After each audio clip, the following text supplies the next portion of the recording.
Mayong adlaw inyo tanan mga ka-dear friends. Kini na usab ang inyong ubos nga lagad nga si Papa Joe. Kumusta? Karong adlaw laing video pero the same sender ang ato ang tagaan ug pagtagad karon. Mao ni siya ang ikaduhang bahin sa sugilanon o istorya sa kinabuhi ni Cataleya. Kung nahinumdum mo, few days ago ato nang na-feature ang iyang istorya katong babae nga didto nagtubo sa Mindanao nga usa ka kabus ug ang nakapait pagyud kay giunay pa siya og hilabot siyang kaugalingong amahan ug hantod nga nagminyo ug kung wala man ninyo masubay ang iyang istorya pwede niyo lantawon pagbalik. And then tan-awon ninyo ang ikaduhang bahin kay matud pa niya daghan pa kuno siya istorya nga iyang ipadangat diri nga pwede nga makuhaan nato og leksyon, makuhaan nato og motivation or matimbang-timbang nato nga sa ato ganing problema karon makaingon ta nga mas hayahay pa man di ko ikumpara sa uban. Napaday mas grabe pa kayo. Nganong makaunahon na man ko nga mo give up sa akong kinabuhi.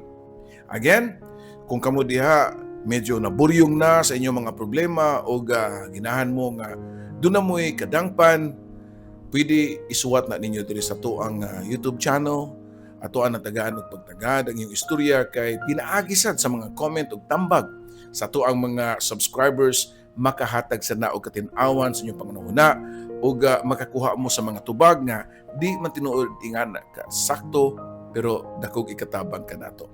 So dito maglangay, but ay mo kalimot sa pag-subscribe sa to ang YouTube channel ang Dear Papa Joe Stories ug ang Katabi with Ate Gems and click the notification button para ma-notify mo sa mga bagong content nato nga atong i-upload. O kung ginahan mo nga mupada sa inyong kagalingong suwat, ipadala ka na sa papajoesuperb@gmail.com or i-check ninyo ang video description below para makuha ninyo ang kumpletong address. So dito maglangay o ganiyan na ang istorya ni Cataleya Part 2 diri lang sa Dear Papa Joe Stories. Oh dear Papa Joe, tagapayo ng puso. Sa bawat kwento, ikaw ang sandalan ko. Sa pag-ibig, sa sakit, sa pangarap at saya, ikaw ang tinig ng bawat nag-iisa. Mga ka-dear friends, again, welcome sa tuwang YouTube channel ang Dear Papa Joe Stories. Pero sa dili pa tamo padayon sa pagbasa sa ikaduhang bahin sa istorya ni Cataleya, tagayo sa kog gamayng oras nga pasalamatan nato ang ubang mga tao nga nagtabang nga mulambo ang ato ang YouTube channel. Ako din pasalamatan si Bro Luwab Maligro Mac Joseph. Siya ang nag-compose, siya ang tingog behind sa to ang theme song nga Dear Papa Joe. O di ba? Nindot kayo mas magkahatag na to og nindot kay nga emosyon samtang maminaw ta sa mga istorya nga atong gibasa. And of course, special thanks dahil ni Ate Gems nga maoy nag-edit, naghanay sa mga suwat para mahibawan ako asa ko kuto muhunong kayo sahay di na tumalikayan nga mga suwat nga pinadala kay walay mga period. So urag laing kay basahon og dili kayo nato makontrol ang maong istorya pinaagi sa pag-edit niya na. So daghang salamat ug sa tanan nga mga subscribers kanato all over the world. Labi na sa to mga OFWs nga nasa Middle East nga mo nilang gikuhaan og kalingawan while kasing paminaw sa tingog sa siren tungod sa gubat sa Middle East na tumilabay mga adlaw ginaot pa din mabalik. Okay, so karon aniya na ta sa part 2 sa istorya ni Cataleya. Kinabuhi sa abroad. That's why I said nga hello sa tanan nato mga kaigsoon ng mga OFWs kay daghang kay naminaw nato. Dear Papa Joe, good day sa inyong tanan ug sa imong mga viewers all over the world. Aniya na pud ko. Ako si Cataleya, mag-43 anyos na karong April 29. Sa nahinumduman nga nagsuwat nako sa part 1 sa kong istorya nga gi-upload kauban sa story ni Almer. Sa di pa ko mapadayon og saysay sa part 2 hatagi ko higayon nga mutubag sa usa ka comment nga pangutana sa part 1 sa akong story kung babae ba ang akong anak o lalaki. Ang tubag kay lalaki di ay ang akong anak. Ug nganong gigatas siya tungod kay wa ko'y gatas. Daghan kayong salamat sa mga pagbasa sa part 1 sa akong istorya, Papa Joe. Daghan pug kaayong salamat sa tanang naminaw ug ni comment. Sugdan ako ang part 2 sa akong storya niadtong diha nako sa Manila before ana mas mauna pa diay katong naglawig pa ang barko nga akong gisakyan paingon sa kauluhan nga nagikan sa Gensan. Murag yun mubuto ang akong dugahan sa kamingaw sa akong pamilya. Labi na sa akong anak ug sa akong mama. Kung kanusa naka-feel na ko og love gikan sa akong inahan, mao pud hinuon ang panahon nga magkalagyo mi. Before sa akong paglarga, during sa akong mga lakaw para ma-process ang mga papeles, mag-training and seminar kay giubanan gyud ko sa ako ang mama. Ug kana nga panahon, nako na feel ang gugma sa inahan bisan og dili showy pero ma-feel nako deep inside ang iyang panginahanglan ug pagpanginahan diri kanako. 4 days naglawig ang barko unya kauban pud ay nako ang mga playay pod pagka DH sa Kuwait. During ana nga time, wa ko'y gana mukaon. Sige ko og higda. Lisod gyud ay ning first time patang mulakaw kay wa pagani si mana naapalangani ko sa Pilipinas pero murag kabaliko na jud ko sa amoa. Tungod sa kamingaw nako sa akong anak ug sa ako ang pamilya. After 4 days, nidunggo ang barko sa pier sa Manila. Pag naog namo, kay gibaktas na namo ang maong among pansamantalang gipuy-an while naa pa mi sa Manila kay walking distance naman po. Di ra kayo layo gikan sa pier.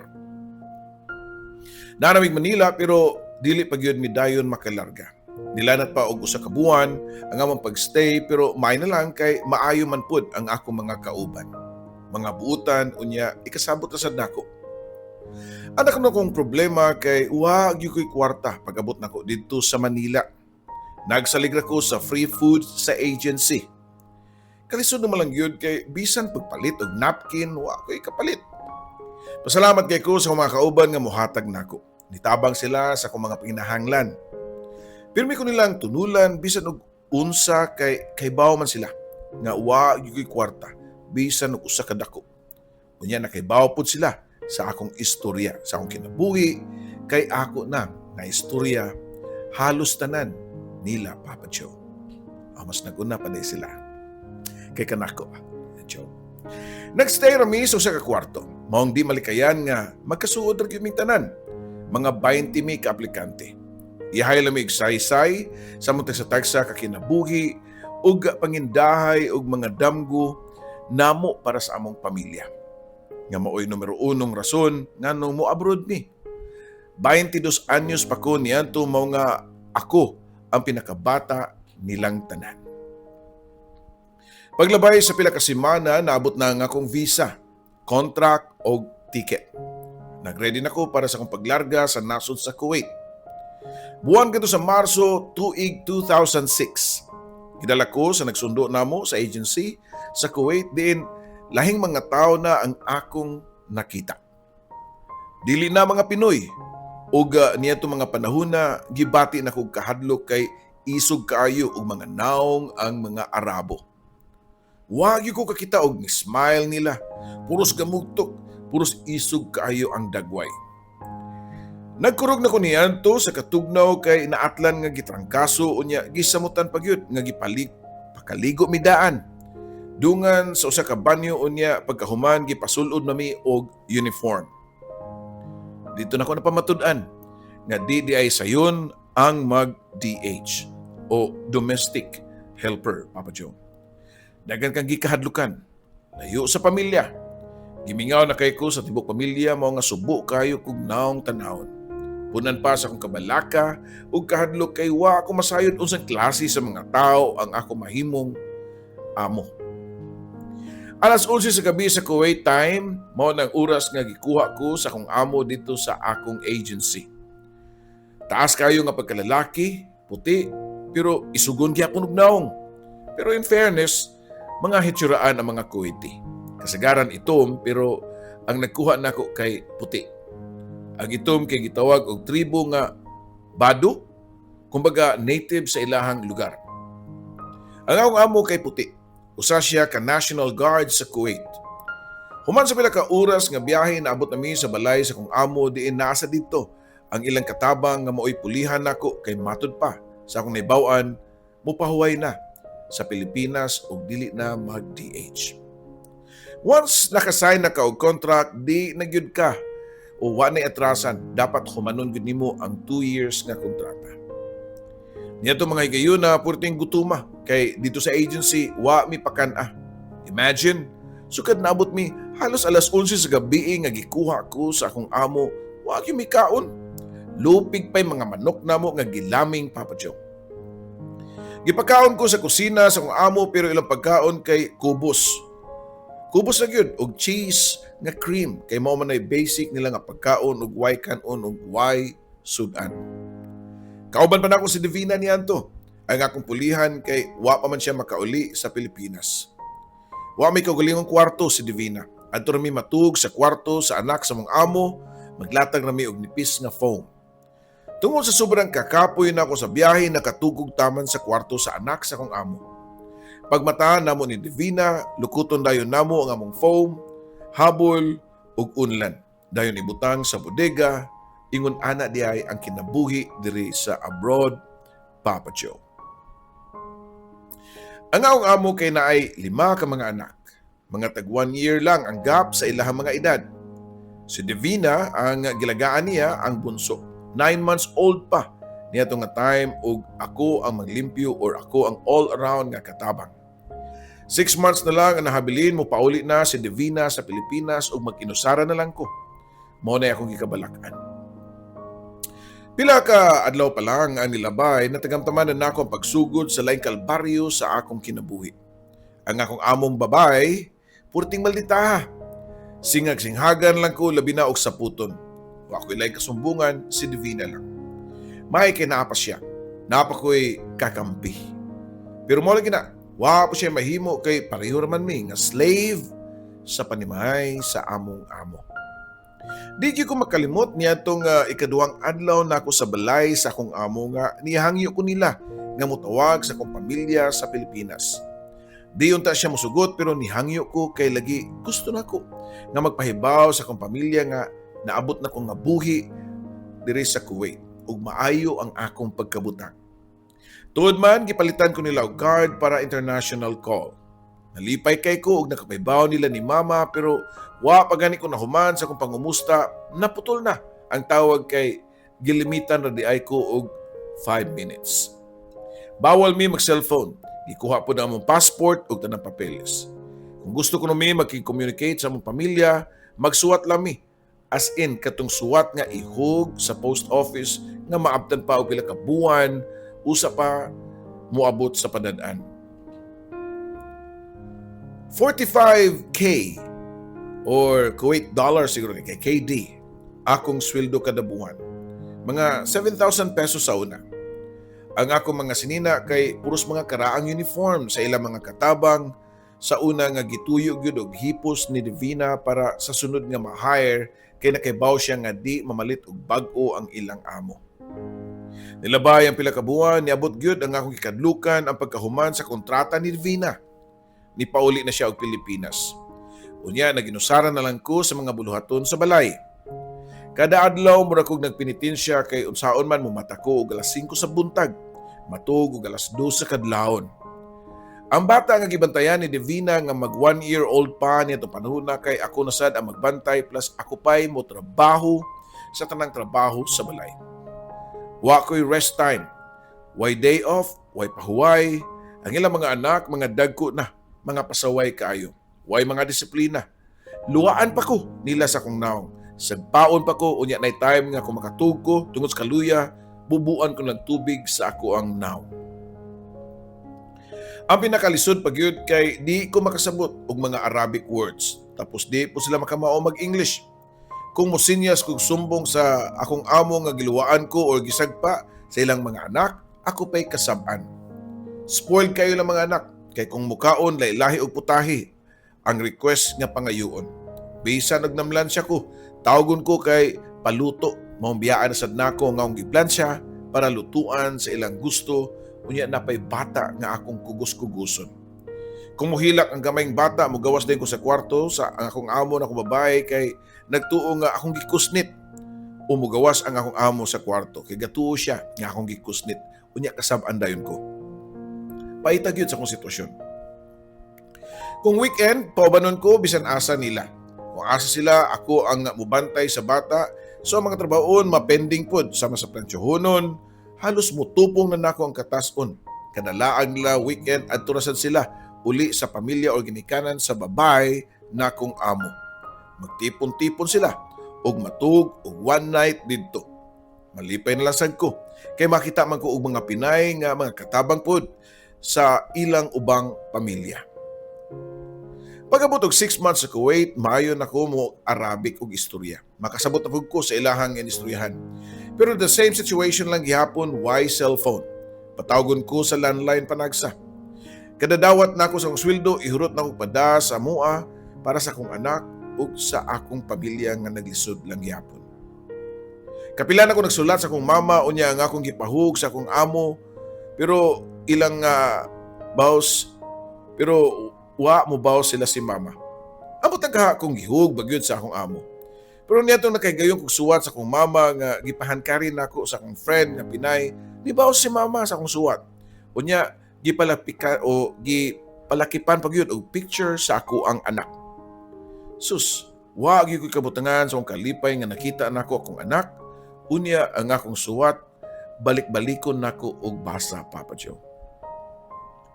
Sukad sa akong pagpanrabaho sa Kuwait, wag yung ko'y gibilin nga kwarta para sa kuha. Kaya akong ihut og padara sa akong bana kay aron makapundar siya bisan og gamay na lang nga negosyo para kabuhian para inig kahuman nako sa akong kontrata di na ko mobalik og panrabaho sa laing nasod. Grabe ka, istrikto ang akong mga amo kay di gyud ko pwede mo gawas. Ang akong pagawas, kadurang dadon ko nila sa mga mag-get together sa ilang pamilya, unya makasugat ko sa ilahang mga katabang pod ng mga Pinay. More na time nga magkastorya ko og Pilipino. Ang lahi gayon nga makagawas ko sa balay kay kanang maglabay kog basura sa gawas. Pero mismo ka na ha, ila pa kong nantawon sa bintana. Ultimo, mutambo ko sa ilang bintana, bawal pod. Pagabot ako 1 year sa akong amo, wa na ko makagwanta og nihangyo ko nga tugutan lang ko nila nga mag-cellphone. Iya kong gipangutana nga unsaon na ko ang cellphone. Nihilak og taman siya nga tubangan. Dungan sa pakiluoy nga gimingaw kay ko sa akong anak. Gusto ko nga makakita ug makatawag sa akong anak. Gipangutana ko sa akong madam in Arabic. Sigurado ka nga anak ug pamilya lang sa Pilipinas ka manawag? Di nimo gamiton ang cellphone para maguyab-uyab kag laki diri? Di promise ko sa akong madam nga dili na mahitabo bisan pag i-check niya ang akong cellphone. Permi. Ang importante lang ang akong pamilya ra gyud sa Pilipinas. Nakasabot si madam niya tong higayuna kay ni-allow siya nga mag-cellphone ko. Iya kong gitugutan nga mopalit og cellphone. Pero paglabay so sa katuig ug ang kamangtas si madam nibalik. Unya ingon man siya nga sa iya mga amiga nga nafla. Imong maid pasabot ana ni gwapa daw ko. Siguro tungod kay wa na ko'y gawas-gawas mo nga niputi ang akong kutis ug nagpinkis-pinkis ang akong naong ug puwa-puwa na ang akong lips nga murag ng lipstick. Magselos na si madam nako. Labi na iya mga bayaw nga daigon ko nga murag madam na pug kunukutan ahon. Mutubag pod si madam nila nga muana siya nga gwapa pero tanga gihapon in Arabic, Papa Joe. Masakitan ba ako? Kaya naning kamot magkugtaman nga masatisfy ang iyang tibok pamilya sa akong serbisyo nga halos wa na ko'y pahuway pero tanga ragi hapon ang iyang paglantaw diri kanako. Nakaingon gani ko nga mas maayo pa siguro tong panahon nga di ko makasabot sa ilahang language kay bisan usaon ko nalaglibak. Di ko masakitan kay di man ko kasabot. Pero nitong higayuna nga nakasabot nako sa ilang mga libak, lisod gihapon. Sige na lang, nagwantahon nako. Total 5 months na lang ang nahabilin sa akong kontrata, mahuman na. Padayon lang gihapon ka, maldita si madam. Sigihan ko niya og pasingit labi na og nakabantay siya nga ang igsuon nga lalaki siyang bana kay pilit kayo og tinutukan diri kanako. Diya pa to'y time nga samtang naligo ko sa banyo nga komon nga kaliguan kay giablihan sa igsuon ni Sir. Ang pultahan unya nakita gid siya nga hubo ang akong lawas. Purting sukuan ni Madam, bisan unsa na lang iyang pasingit nako, sama sa gisunog daw nako ang iyang sinina sa pagplansya, bisan og daan na to nga sunog. Para lang jud masilutan ko unya ikaltas dayon sa ako ang sweldo. Nakaibaw si Sir nga ingon ana ang gibuhat siyang asawa nako. Iya kong gihatagan og kwarta nga tag 20 KD, usahay 30. Moto nga malipay in taon ko kay mapun-an ang akong ipadala sa ako ang bana. So naman good, dito na ako gibili ng akong anak kang mama. Ug adto po ko magpadalahan og kwarta pero nasuko ang akong bana og iyang gikuha ang among anak. Kay akong pamilya ra kuno ang mabulahan og apil. Moto nga adto na ko magpadad-an sa ako ang bana. Mga napabadyo, samtang ako nakipagsipalaran sa way kasiguraduan nga kaluwasan sa abroad, ang nabilin na ako nga pamilya sa Pilipinas nagkagubot po di ay. Bali, nahug nga nag-ilugay sila kinsay mo bantay sa akong anak. Kay siyempre, ug asa ang akong anak at tumang kumupadala. Pero bisan og nakuha na sa kumbana nga akong anak, gitunga na ko padala ang kwarta nila ni mama. Nalipay gani ko kay si mama nakapalit og lote nga naay gamay nga balay. Gigamit sa minaayo ni mama ang akong gipadala niya. Ingon na ang sitwasyon nako. Problemado ang nahabilin sa Pilipinas unya ako nagpabilin nga nagkinto nga di magtinanga sa akong trabaho labi na ang bata nga akong gibantayan nga lihok na kaayo. Usahay musulod sa oven. Punan pa sa igsuon sa akong sir nga manyakon pod kaayo. Nga murag nagpaabot ra gyud og saktong higayon kung kanus ako niya masakpan. Diay kausa nga hapit ko ma-rape diyang na corner ko niya. May na lang kay diay abling nga bintana sa ilang kananan ug dito ko ni ambak taas-taas ra bagyod og purting sakita sa ako ang tiil. Mga katulo siya ni attempt og rape nako pero wa siya ni lampos kay pirmi ko makaikyas. Nakalingkawas ko sa igsuon ni Sir pero sa iyaha wala gyud. O Papa Joe, mao day siguro nga buutan kay si Sir nako. Ang akong ipasabot, ang amo gyud nako nga lalaki nga bana sa kong maldita nga amo. Usa ka adlaw dihang nga wa si Madam kay nag-away siguro to sila si Sir, nilakaw si Madam unya gidala ang tanang anak. Ako na lang nahabilin og dito nakalugar si Sir og wa na ko'y kataguan. Wa na ko'y kaikiyasan. Bisan pa o magsigit-sigit pa ko, way makanungog og tuod man nilampos paghilabot si Sir nako. Pagkahuman siyang gibuhat nako, nihangyo siya nga himon kuno ko niyang ikaduhang asawa. Porti na ko hadluka. Paglakaw ni Sir, ni kontak ko sa agency nga di ko safe sa balay sa kong amo. Pero wa ra ko paminawa. Mao nga dito ragyapon ko sa balay sa kong amo ug padayon sa kahadlok ug pirmi ko lubat-lubatan nga simba ko og makita na pud ni og higayon sa Sir buhaton na pud niya. Pag-usab ang iyang paghilabot diri kanako. Gamay na lang ang kuwang. Mahuman na akong kontrata o nakatigom na ko og 60K. Ako gipadala sa kumpana para iyahang ikapital og buy and sell og kopras. Gipadagin ako tanan na akong sweldo. Way nahabilin para nako. Kay gusto ko nga makapundar kumpana kay para di kayo may maglisod iniguli na ako sa Pilipinas.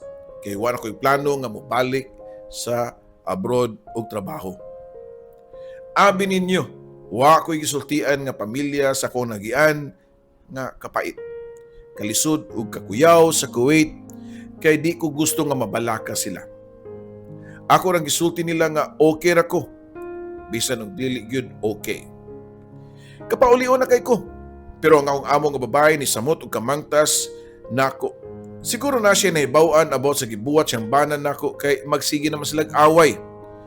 Magbinatuay og baso. Di na ko makagwanta. Nganong kadugay na pud nahuman sa buwan.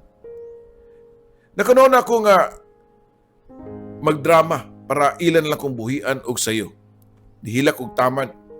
Akong gisulti nila nga namatian ko sa Pilipinas ug kinahanglan nagyud ko nga muli. Wa gyud ko ihunong og hilak hangtod nga usa ka semana gyud nga wa ko ni trabaho kay nagsigi na lang ko og hilak. Nabutan og kalit ang akong among babae ug ingon siya nga di lang kuno ko papulion kay tiwason lang nako ang akong kontrata. Pero di gyud nako makaya ang akong kakapoy sa akong trabaho. Ang bastos nga batasan sa iyahang mga anak ug ang duha ka manyak nga lalaki nga murag irong buang nga gutom kaayo nga nagpadaabot lang yun ug kanus ako nila mapaakan. Pero wagi ko ni hunong og hilak. Dili man na sila ganahan ana. Mao nga napugo sila papauli nako. Gihatod ko sa akong amo nga lalaki sa airport unya pag naog nako iya kong gihatagan og 14K or 14KD plus naapog ko'y tinigom nga 45K. Samtang naghatod ang akong amo, sige gyapon siya hangyo na ko nga di na lang ko sa airport patod kay ipabahay ko no niya og lahi. Dayon magtipon mi kay kabaw ko no siya nga nagdrama-drama na ko og hilak. Pero wagi ko nagpada sa iyang haylo, Papa Joe. Kay na ako'y pamilya nga nagpaabot nako. Na ako'y bana ug anak sa Pilipinas. Tungang gabi ko ato nagpaabot sa balay sa akong mga ginikanan ug na-shock sila. Utong ang gabi ko naabot sa balay sa akong mga ginikanan ug na-shock sila. Kay wala mas sila magtuo nga mupauli nako. Nabalaka man gud sila nako kay pila ka buwan ko kalit ko nga di na mo kontak kay lagi gi-embargo man ni madam ang akong cellphone. Naghilak ko nga nigako sa akong mama. Unya gipalibot nako o akong gipalibot ang akong pananaw sa kahimtang sa mong balay sa una. Guba na kayo, nga hapit na mo hapla sa yuta. Dito gisagpa na pugko sa kawadon. Kapait ba sa kinabuhi? Gisamutan pag yun nga nangayo akong papa og tabang kay nga akong manghod nga lalaki na kapabuntis og babae. Unya gusto sa pamilya sa babae nga pakasla ng ilang anak pero why ikapakasal kay wa may kwarta ang akong mama og papa. Gihatag na ko sa akong papa ang tinigom kinapa may nahabilin na ako nga 14K. Okay na lang kay nakapadaan naman ko sa kumbana og 60K. Pagkaugma dayon nitungas ko sa bukid sa gipuy-an sa kumbana og anak. Naginaminam na ko nga magakus ang akong anak kay gimingaw na kay kuniya. Ug tuod man nabot na ko sa mua. Na-shock silang tanan kay wa sila magdahom nga kalita kong maabot sa mua. Dito ako naibawan dayon ang akong kwarta nga gipadala sa kumbana para negosyo kay wa di ay gigamit.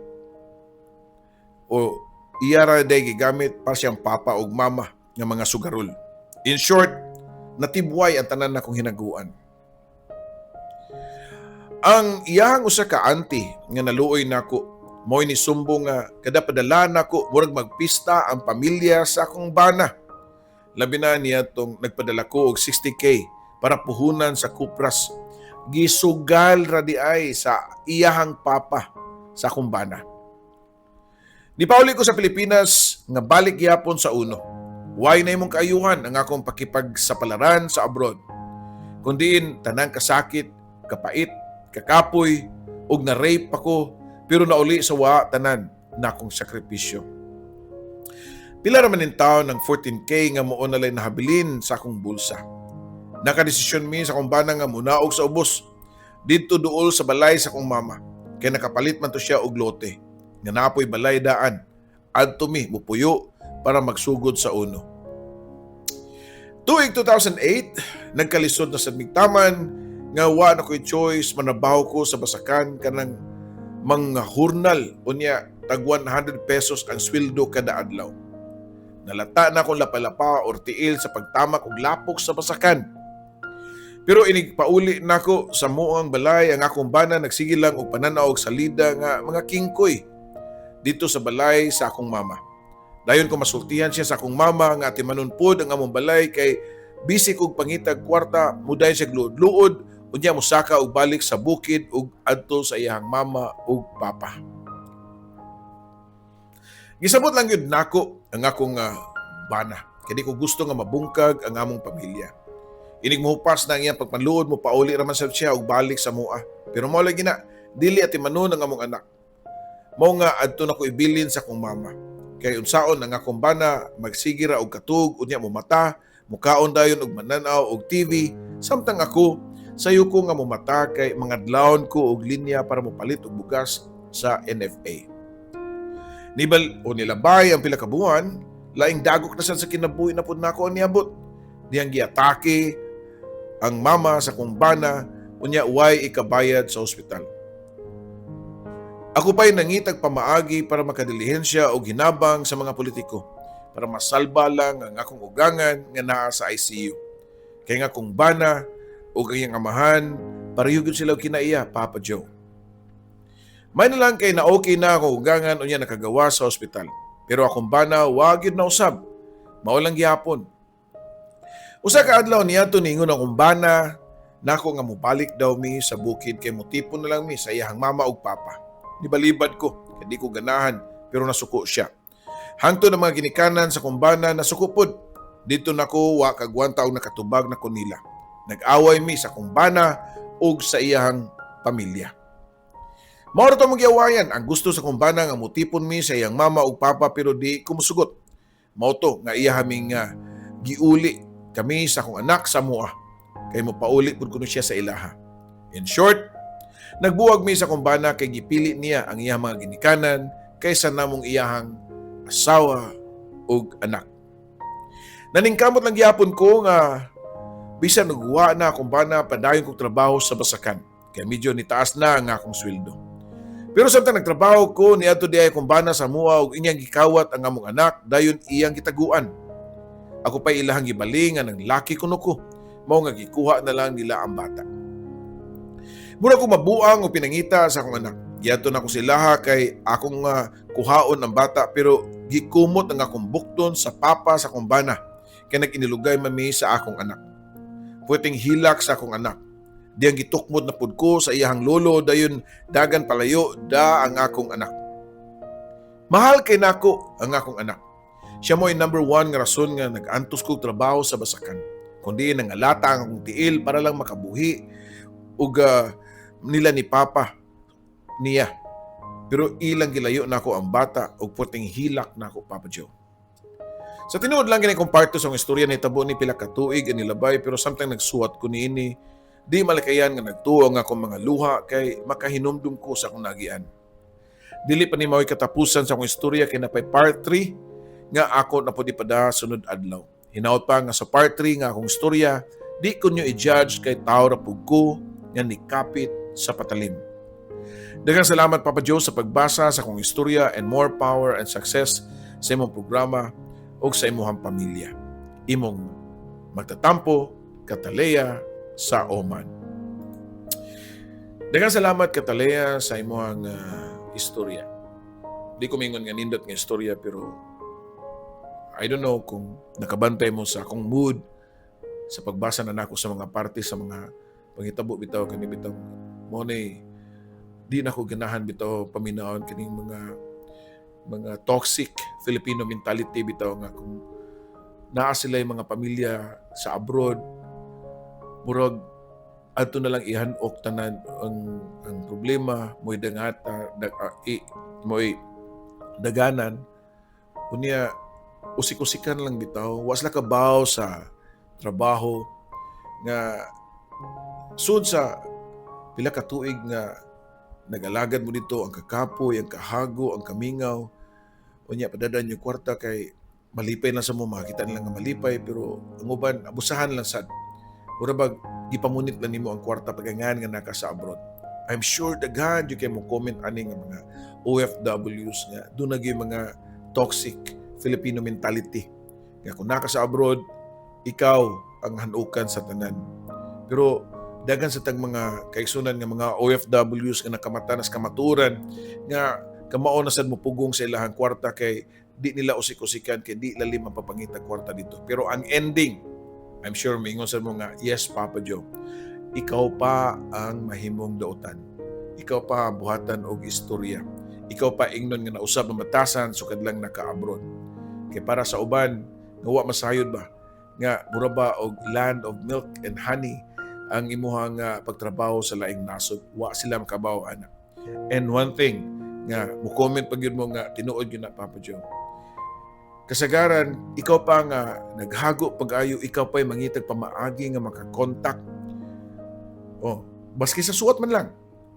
Pero, ang imuhang mga paryente, kadugo, o imong gibilin din sa Pilipinas, kung manawag ka, may lang gani o mangumusta, o naunsa na ka diya sa abroad, okay ra ba ka, okay ra ba imong kahimtang, imong paglawas, emotionally, physically, nga napangustahon ka, pero kasagaran, not all ha, but kasagaran, mas unahon pa ang pagpangayo o tabang o pag-sulti sa mga bayronon.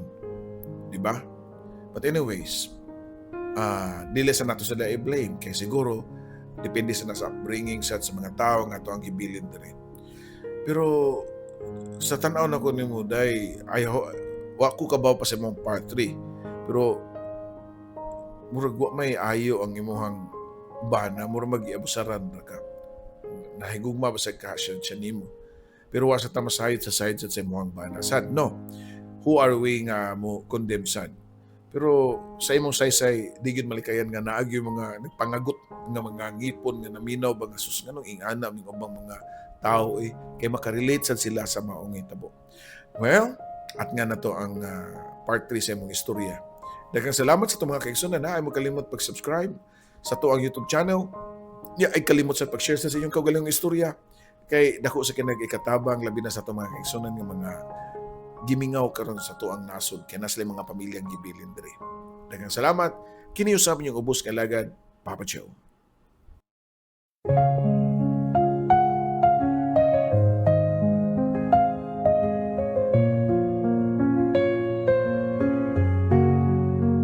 Sa bawat liham na aking sinulat, puno ng lungkot, saya at pangarap.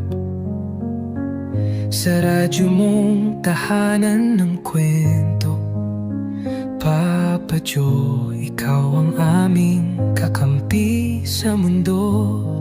May luhang pumapatak, may ngiting bumabalik sa tinig mong kay lambing.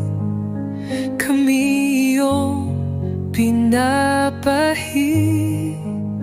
O dear Papa Joe, tagapayo ng puso. Sa bawat kwento, ikaw ang sandalan ko. Sa pag-ibig, sa sakit, sa pangarap at saya, ikaw ang tinig ng bawat nag-iisa. May iniwang sugat, may bagong simula sa mga liham. Hinahanap ang pag-asa sa bawat kwento mong pinakikinggan. May aral at saya na hindi malilimutan.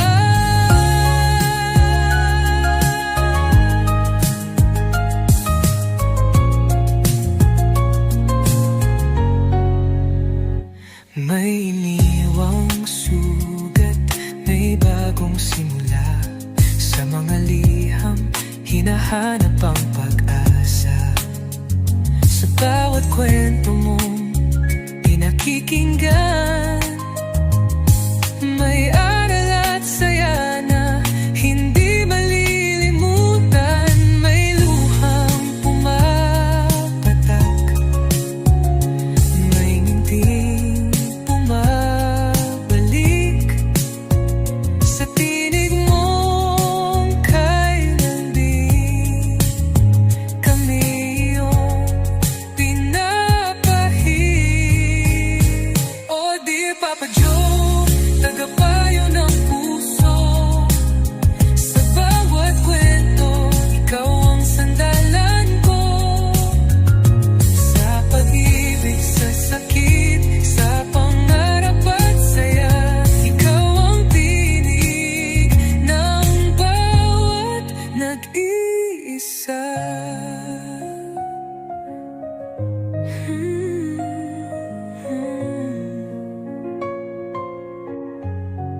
Sa alon ng radyo, tinig mong gabay, nagbibigay pag-asa sa bawat buhay. Kahit saan man kami dalhin ng mundo, ikaw ang kaibigang laging nandyan, Papa Joe. Papa Joe, aming kaibigan. Salamat sa kwento mong walang katapusan.